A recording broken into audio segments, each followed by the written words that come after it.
Hello বন্ধুরা, সবাই কেমন আছেন? Welcome to master graphics.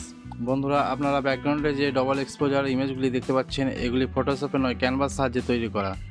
আজকের ভিডিওতে আমি আপনাদের দেখাবো আপনারা এই ধরনের ইমেজগুলি ক্যানভাস সাহায্যে কীভাবে তৈরি করবেন। আমরা এখানে আমাদের প্রজেক্টের জন্য একটা পেজ নিয়ে নিচ্ছি। আমি এখানে 1280x720 পেজ নিয়েছি। এরপর এখানে আমাদের যে ইমেজগুলো লাগবে সেগুলো আমি এখানে আগে থেকেই আপলোড করে রেখেছি।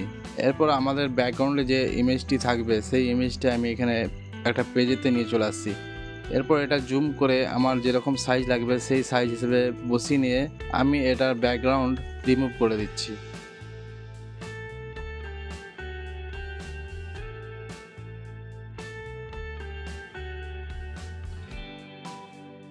এরপর আমাদের যে ওপরে যে ইমেজটি থাকবে সেটা আমি এখানে পেজেতে নিয়ে চলে আসছি। এরপর এর অর্ধেক আমি কর্ভ করে নিচ্ছি। আমাদের ডিজাইনে যতটুকু লাগবে আমি সেইটুকু কর্ভ করে নিচ্ছি এবং অন্য একটা পেজেতে এটা কপি করে নিয়ে চলে আসছি। এরপরে এই ইমেজটাকে আমি বাঁ দিকে নিয়ে চলে আসছি এবং এটাকে আমি ডাউনলোড করে নিচ্ছি।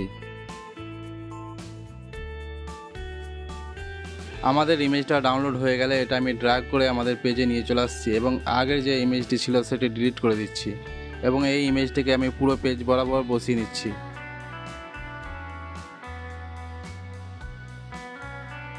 এরপর এখানে আপনি বাঁদিকে একটা অ্যাপ নামের অপশান দেখতে পাবেন, এখানে ক্লিক করবেন এবং এখানে সার্চ করবেন ইজি রিফ্লেকশন। এরপর আপনার সামনে যে অপশানটি আসবে এখানে ক্লিক করবেন।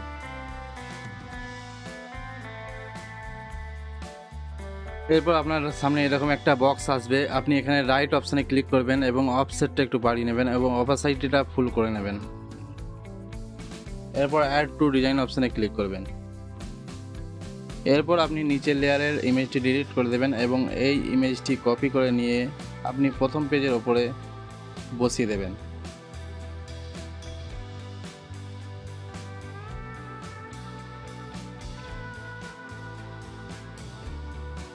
এরপর আমরা এই ইমেজটিকে ফ্লিপ করে নেব এবং পুরো পেজ বরাবর বসিয়ে নেব।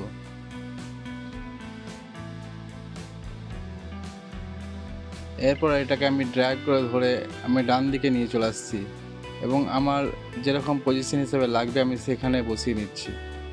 এরপর এখানে আমি ব্যাকগ্রাউন্ডটা একটা গ্রেডিয়েন্ট ব্যাকগ্রাউন্ড দিয়ে দিচ্ছি।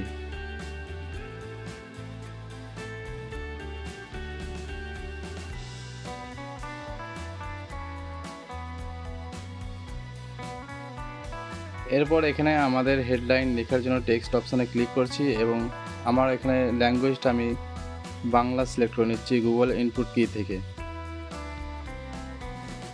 এরপর এখানে আমাদের হেডলাইনটা আমি এখানে দিয়ে দিচ্ছি।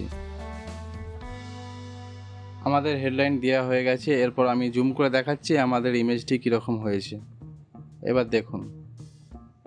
আজকের ভিডিও এখানে শেষ করছি। ভিডিওটা যদি ভালো লাগে অবশ্যই চ্যানেলটিকে সাবস্ক্রাইব করে দেবেন এবং ভিডিওটিতে একটি লাইক করে দেবেন এবং শেয়ার করে দেবেন।